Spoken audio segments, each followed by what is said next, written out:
This is Michael Pratt.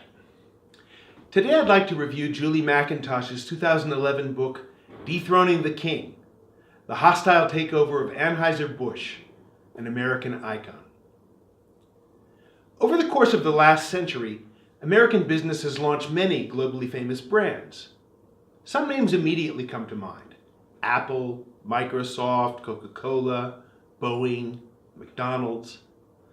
Another of those brands, instantly recognizable by anyone who has ever watched a major American sporting event on television, is the Anheuser-Busch Company's Budweiser lager. Founded in St. Louis by German immigrants shortly before the Civil War, in the decades after Prohibition, Anheuser gradually became a name to conjure with. For many years, Budweiser could plausibly claim to be, if not the king of beers, as Anheuser straight-facedly but somewhat dubiously claimed, then certainly the best-selling beer in America. The brand has been a household name at least since the advent of television. The Clydesdale horses that Anheuser used in its commercials and promotions were instantly recognizable. Under the leadership of August Busch III, who served as Anheuser's president and CEO from the mid-1970s until 2002, the company's share of the American beer market grew from an impressive 28% to a truly astonishing 54%.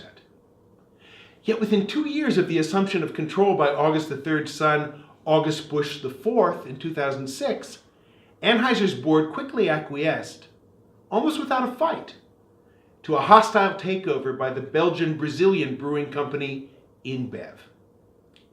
It was an ignominious end to the independent life of a company that for more than a century had been controlled, though not actually owned, by a single family, and which had seemed to have everything going for it.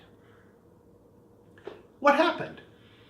How could a company with such a record of success and such overwhelming dominance in the huge American market fall to a relative upstart like InBev, which at one point August Busch III had considered buying? Julie McIntosh's thoroughly researched and smoothly readable book makes it clear that the principal architect of Anheuser's demise was August III himself, the very man whose genius for marketing and lust for dominance had brought the company its greatest triumphs. The third was a larger-than-life figure, a driven, almost comically tyrannical boss whose greatest pleasures seemed to have been flying the company's fleet of planes and helicopters, dragging terrified flunkies on extravagant hunting trips, and berating subordinates, including his playboy son, August IV. The third's intense focus on marketing won the company unprecedented dominance in the domestic market. But his inability to delegate and his inattention to the increasing globalization of the beverage business made Anheuser increasingly vulnerable. Time and time again, subordinates suggested that Anheuser acquire foreign competitors. Time and time again, August III agreed, only to balk at the last minute. His failure to sufficiently expand abroad, to become too big for competitors to swallow, ultimately rendered his domestic victories Pyrrhic. Whereas the Goldman Sachs alums who ran InBev understood that acquisition is central to companies' growth in today's environment, August III clung to the idea that organic, largely domestically focused growth sufficed to guarantee the company's position. He seems not to have grasped how much the world around him had changed. McIntosh's account of InBev's methodical takeover campaign and of August IV's increasingly desperate efforts to preserve Anheuser's independence make for gripping reading. Her blow-by-blow descriptions of the role that outside actors, including investment banks and law firms, played in the takeover drama make that process comprehensible without undue simplification.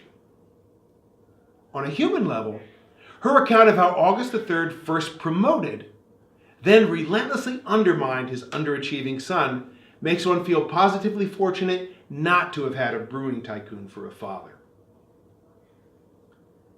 Readers interested in practical lessons regarding the ways in which great organizations can go astray will find much to ponder in Dethroning the King.